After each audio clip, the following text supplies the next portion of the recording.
Thanks for coming, folks. My name is Bobby Banerjee, and welcome to the summer seminar series hosted by the Business School, formerly known as CAS Business School.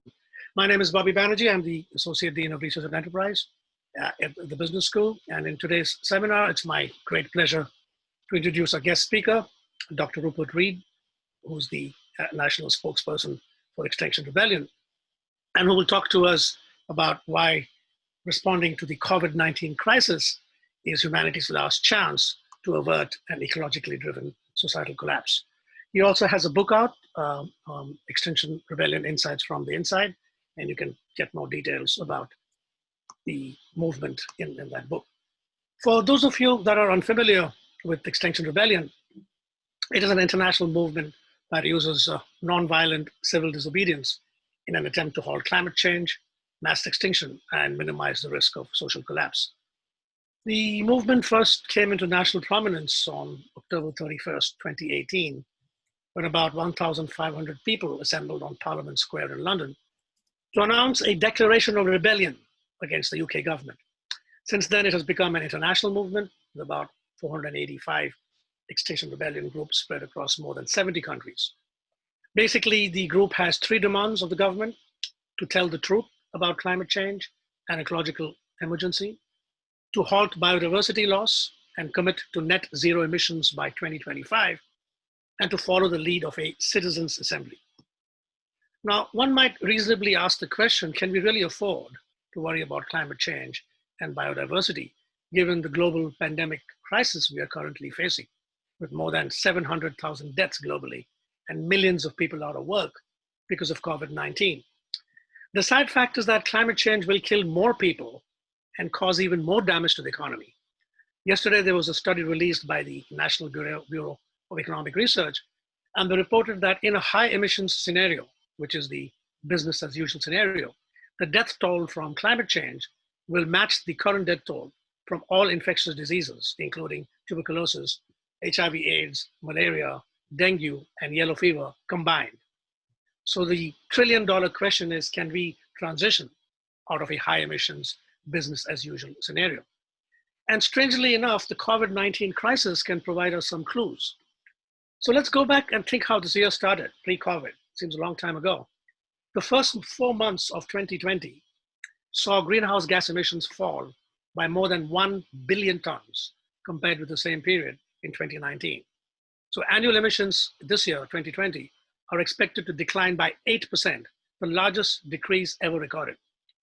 The scale of the reduction is what is required to meet the goals of the Paris Climate Agreement, which was thought to be completely unachievable at the end of last year, despite many countries declaring a climate emergency. Nature also seems to be staging some kind of a fight back. We've seen wildlife returning in many parts of the industrialized world. Coyotes have been spotted on the Golden Gate Bridge in San Francisco, wild boars on the streets of Barcelona, goats and peacocks on Main Street in Welsh towns, dolphins and fish in the canals and rivers of Italy.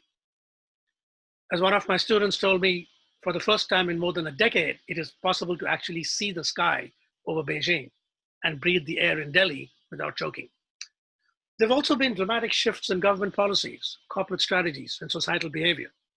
So-called austerity governments are now spending trillions of dollars on healthcare, welfare, social security systems, and housing for the homeless. We are seeing mobilization and redistribution of money at never before seen levels. Community support groups have mushroomed, pro-social behaviors on the rise. Major corporations are now focusing on delivering social value. There is, of course, a downside to this. These unprecedented shifts are not voluntary, but were forced upon the world by the COVID-19 pandemic. The global economy is in free fall. Millions of people have lost their jobs. Livelihoods have been destroyed. Primary healthcare in most countries is in critical condition.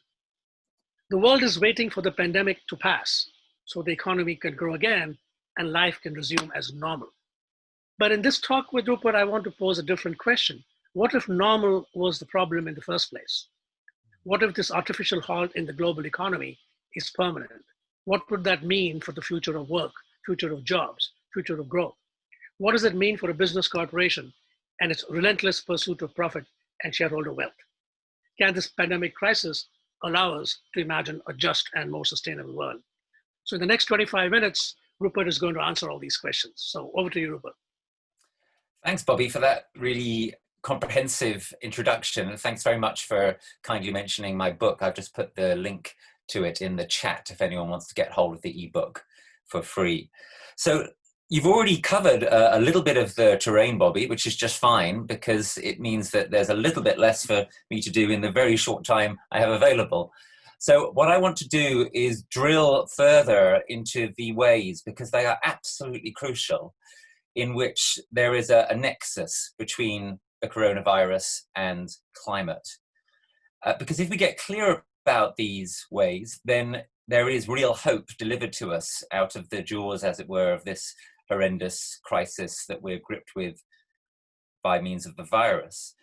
If we don't get clear about the connections, then we will, as my title implies, miss our last chance for taking seriously the climate emergency which threatens to engulf us all. And I will explain towards the end of my remarks what I mean by calling this our last chance. So let me mention 4 ways in which this connection between corona and climate is present and critically important. Firstly, and this is fundamental, it comes first because it's the building block, if you will, for everything else, and it hasn't been understood nearly widely enough. The coronavirus crisis is part of the ecological emergency. It isn't just some random thing that's happened to happen this year. If you look at the pattern of deadly infectious novel viruses and diseases over the last 100 years or so, there's a clear rise in recent years, and scientists are increasingly convinced that we are already causing more deadly viruses to emerge, especially zoonotic viruses, because of what we're doing to the climate and because of what we're doing to ecosystems. So specifically with regard to coronavirus, the coronavirus emergence into our world is a product of our destruction of much of the natural world, specifically the economic growth-driven destruction of bats, ecosystems and habitats in China. As we know, there is also a pretty clear connection with maltreatment of animals. If we weren't treating animals in the horrible way that we do in factory farms, in all sorts of places, in laboratories, and in this particular instance, in so-called wet markets, then again, it's unlikely that the coronavirus would have come and hit us. Furthermore, the coronavirus is above all vectored by hypermobility, by global interconnectedness of a physical kind, by, to be specific, especially air travel. And that's why the virus traveled so much faster than it did in the case of the Spanish flu virus 100 years ago, and as a result threatened to overwhelm us, and did overwhelm some parts of Europe, especially in Italy. So the very form of travel, the very cause of the fastest growing carbon emissions, air travel, is the exact same thing that probabilified and speeded up this pandemic. So to sum all these things up, if you want to ensure that we have more and more deadly pandemics in the future, then the best thing you can do is allow the ecological and climate emergency to let rip. The two are intricately connected, and this pandemic is part of the ecological emergency. Second point, and this one you already said something on, Bobby. The pandemic, the coronavirus, and the way we have responded to it shows us something about the way of life that we need in order to deal effectively with the climate emergency and the broader ecological emergency. In particular, things like we have heard the birds sing again, and we have been able to appreciate that very strongly. Many of us have been living with a lot less noise and pollution from air and from roads. And in fact, quite a lot of lives have been saved by that reduction in air pollution just this year. These are examples of the kind of ways that we need to live on a more permanent basis. if we are to get around the existential threat of the ecological emergency. And I detail these towards the end of my book. Thirdly, and this is in the title of my talk, one of those ways is absolutely of crucial importance with regard to climate as it has been with regard to corona, namely the way in which the coronavirus pandemic has shown us in very visceral terms the importance of our care for each other. It has midwifed that care in the sense that we have felt our own personal vulnerability and the vulnerability of our families, and especially the vulnerability of our mothers and our fathers. There's a planetary crisis of parental mortality that we are still in the grip of, and were more strongly in the grip of in this country a few months ago. And that's enormously powerful. That sense of vulnerability is exactly what we need with regard to the climate and ecological emergency. We need to feel ourselves vulnerable, because we are, ever increasingly and more, including in countries like this one. The vulnerability is not confined to the countries that are receiving the worst brunt of the emergency right now, countries like Bangladesh or the Maldives Islands. We are vulnerable here too. Tomorrow, temperatures will be quite extreme in this country, and every year that goes by, the prospects of death-dealing heat waves increase. The thing that worries me most is food insecurity. And I'm talking again, not just about Bangladesh, but about Britain. We are chronically unable to feed ourselves in this country, an incredibly foolish position to be in as we move into these unprecedented and deteriorating times, when the world's food sources, as they are right now, for example, in China, may be increasingly, almost certainly will be increasingly under threat. So this sense of shared vulnerability is something terrible and something wonderful if we allow it to midwife a change in our lives and a change in our societies. Another instance of the greater focus on care that we have had, of course, is our greater understanding and sense of the importance of the public services, and especially the health service, as manifested, for example, in the NHS clap, which in the early days of it I found very moving, as I'm sure many of you did in the course of the lockdown. That sense, again, of our vulnerability, of our reliance upon these public servants who put themselves at risk for others' good as a result of the utter stupidity and criminality of our government. That same kind of sense of care needs to transfer to our care for each other and our care for the future and our care for the planet, which again means our care for each other in relation to the climate and ecological emergency. And fourthly and finally, there's been a lot of talk about building back better. It's good to hear that talk. However, it's mostly empty sloganeering from the government. We need to build back greener.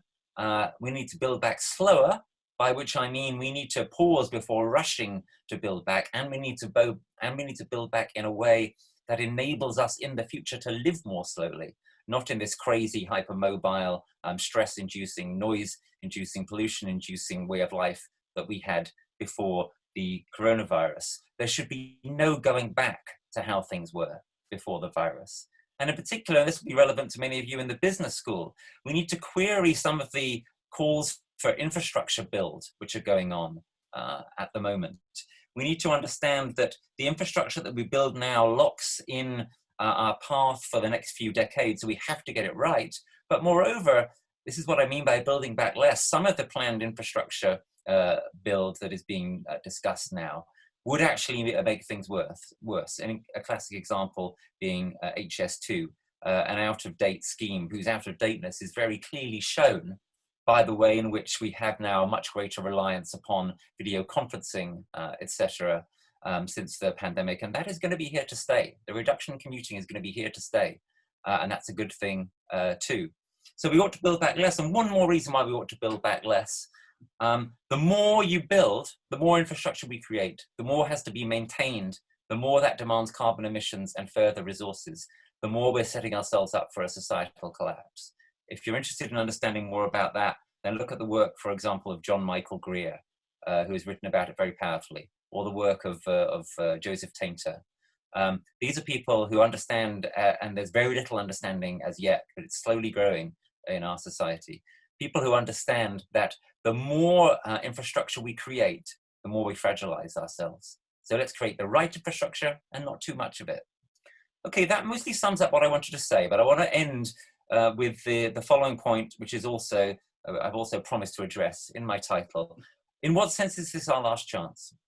So with this building back and with this greater reliance, if that's what we can carry forward on care, we can create a better future.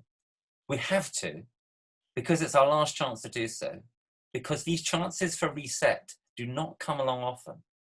The last one we had was in 2008. We completely fluffed that after the financial crisis. If we fluff this one, we shouldn't assume another one will be along for another 5, 10, 15 years. Partly because the amount of money that is being spent now is so humongous that that money will not be available to be spent in the next several years. We have to make the right choices now. So that's the sense in which this is our last chance to prevent climate and ecological collapse affecting our societies in an incredibly extreme way, hinted at by Bobby's remarks earlier. We will not get another chance to alter our direction fundamentally in this decade. And this decade, as is widely known and widely understood, is the crucial decade for deciding whether or not, in Jared Diamond's terms, we want to collapse, whether or not we choose to collapse. So it's our last chance. We're already missing it, right? The bailouts that are happening, the ways in which many governments, including our own, are rushing to try to return back to normal, are depriving us right now in real time of our last chance. And that is why I'd like to conclude with a call to action. Some of you will be aware that Extinction Rebellion is entering into a rebellion on the streets of London and other cities again from September the 1st of this year. This is our last chance to prevent eco-driven societal collapse. We are already missing it. I would urge you to join with us to say no going back to how things were before. Join us in trying to ensure that as human beings, we take this fleeting and disappearing last chance, because no one will forgive us, least of all ourselves, if we don't. Thanks, Rupert, for the illuminating talk. I forgot to mention, but I think Caroline put that on the chat. If you have any questions, just post it on the Q&A and make sure that your drop-down window says all panelists and attendees, so everybody can actually see your questions. So while you guys, I guess, are thinking about your questions, I just want to pick up on something you mentioned at the end, Rupert, that have we really missed, do you think we've missed the boat? Because according to a McKinsey report, the government spending in the wake of COVID-19 was more than 3 times larger than what was spent in the wake of the 2008 financial crisis. And yet the Institute of International Finance reported that only 1% of the $11 trillion in stimulus money worldwide is dedicated to the so-called green economy. Do you think, I mean, we've missed the boat, or what direction should this bailout should be going specifically? Yeah, absolutely. So look, missing the boat is not an all or nothing thing in this case. What is true is that we have already to quite a considerable extent missed the boat. That's what I mean when I say we have already to quite a considerable extent squandered this last chance. Not completely, so there's a great deal still to play for. But the first demand of Extinction Rebellion is to tell the truth, and telling the truth starts at home, and that's exactly what I've sought to do for the last several years, and I do in my book, and I'll do it here right now. This is our last chance. We are missing it. One of the implications of that is that the situation is very desperate, and we need to rise up and rebel, and we need to press for far more seriousness about green rebuilding, etc. Another implication is that an increasing emphasis falls upon what's called adaptation and not just mitigation. We need to accept that because we are in the process, seemingly, of missing our last chance, that things are going to be very grim, well, for the remainder of our lifetimes, and certainly for the remotely foreseeable future. The climate is going to decline. Our societies are going to decline. So we need to put increasing effort and energy, and this means as individuals and communities and societies and the world, into adaptation, into adapting to worse conditions which are coming. Okay. We have a couple more questions coming up. So let's start with Harish Jani. Why is there not an international agreement on this? Political and national interests are clouding everything. Without superpower backing, is this not doomed? Sorry, I'm not a pessimist.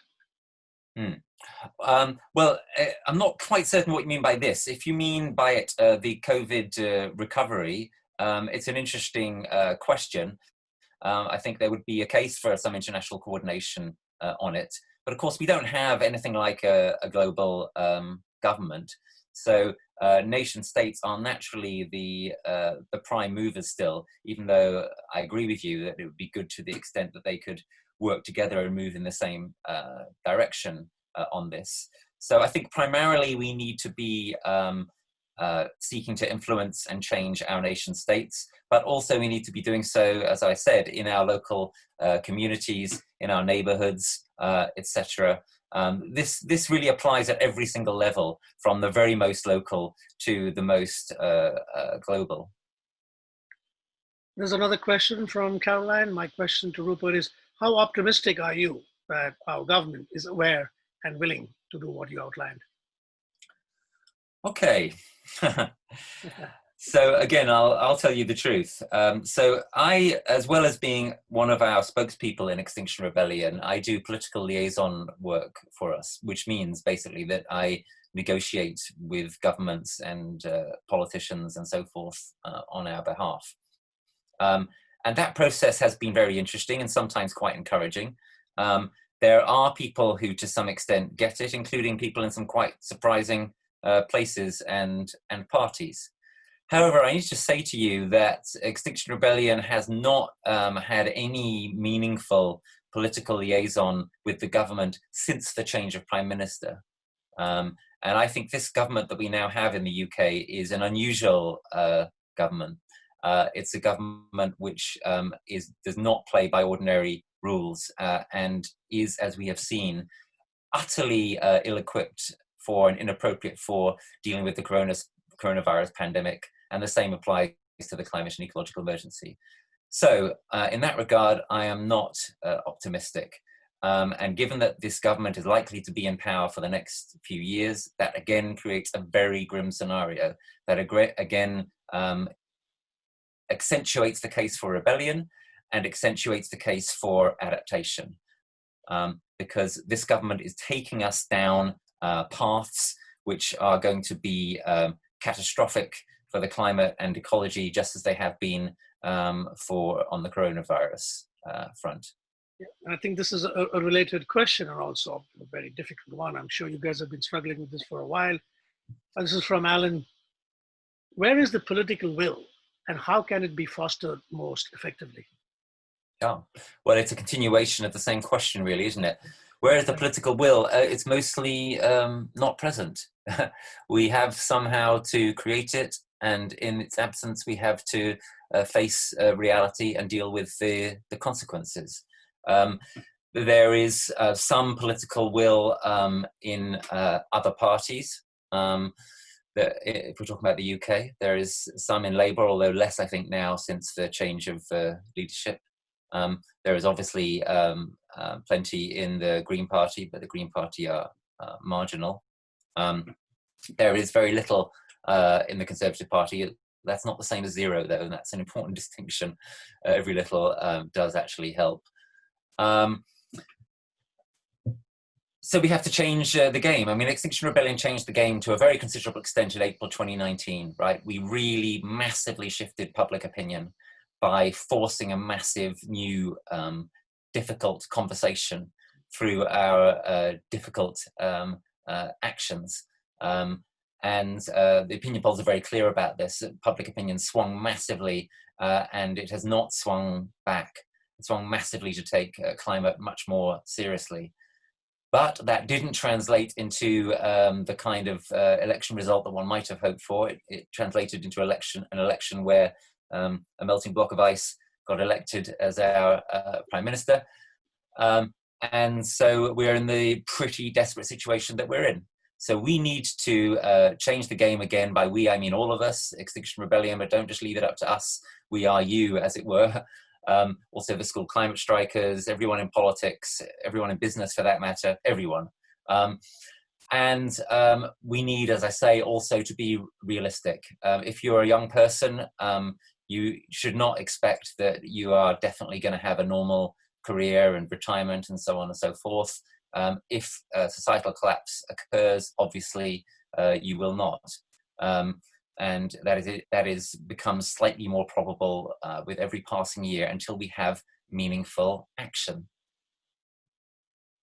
Thanks, Rupert. Some couple of more questions to cover. I guess this is a more specific one. This is to deal with how do we stop pivoting development changes that will trigger property development boom without environmental considerations?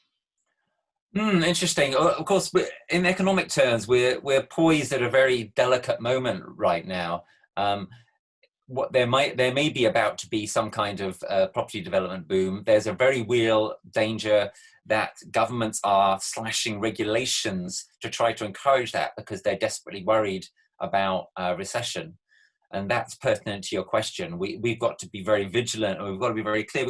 We've got to say, going back to my talk, is it makes absolutely no sense to go from the frying pan of coronavirus to the fire, literally the fire of climate breakdown. Yeah, especially once you realize that actually they're kind of the same thing, and that the coronavirus is part of the climate and ecological emergency. But equally, it is very possible that we are about to tip into a recession, or indeed, my own view is that it's very possible we're about to move into a depression. That will have all sorts of terrible consequences. It will also have certain upsides, potentially, in terms of reducing some of the destructivity of constantly growing economies. What we really need to do, but we're so far away still from doing this, what we really need to do is embrace a kind of post-growth or degrowth way of conceiving of the economy and of the world. Or something like what my colleague Kate Rayworth describes in her book, Donut Economics, a safe way of doing the economy. In the absence of that, as I've said, we need to take adaptation more seriously, because things are going to get worse ecologically for quite a long time to come. We have a couple of minutes, so I'm just going to end with one. This is a question I was going to ask you, and I'm just going to rephrase the question which Alan has posted, and I think you ended with the same thing. Do you think any of this, you talked about degrowth and post-growth, do you think it would be possible to address climate change within the capitalist system? That's a really interesting question. It's the same question that John Humphreys asked me when I was on the Today program. This is a business school. We don't use the C word in a business school, but I'm using Yeah. The honest answer is I don't know, and I think actually that nobody really knows. There's obviously some good reason to doubt that we can, but I'm inclined to say until it's been really tried, you don't know for sure. This is the kind of question that could be looked at by the kind of citizens' assembly that Extinction Rebellion is calling for as an enhancement of our current failing democratic system. To answer that question, I'm very tempted to if I can find it, that is. No, I can't. Anyway, we're kind of almost coming to an end. So thanks, Rupert, for your illuminating insights. We have one more minute. I'm just going to put up what's going to happen next couple of weeks, next seminars. Hold on. So thanks, Bobby. And may I just reiterate, if you like what I've been saying today, I hope you will join us. If you are moved by what I've said, come and join the rebellion on the streets. You don't necessarily have to be arrested, but it could help. At the start of September, I'll see you there. So we have an important webinar, very pertinent to us. What's the impact of changing a name? We've got a multidisciplinary group to talk about that. So that's next week at the same time. It's a slightly longer one. But for now, please join me in thanking Rupert, and everybody stay safe, and we will see you next week, hopefully. Bye-bye. Very good. Thank you.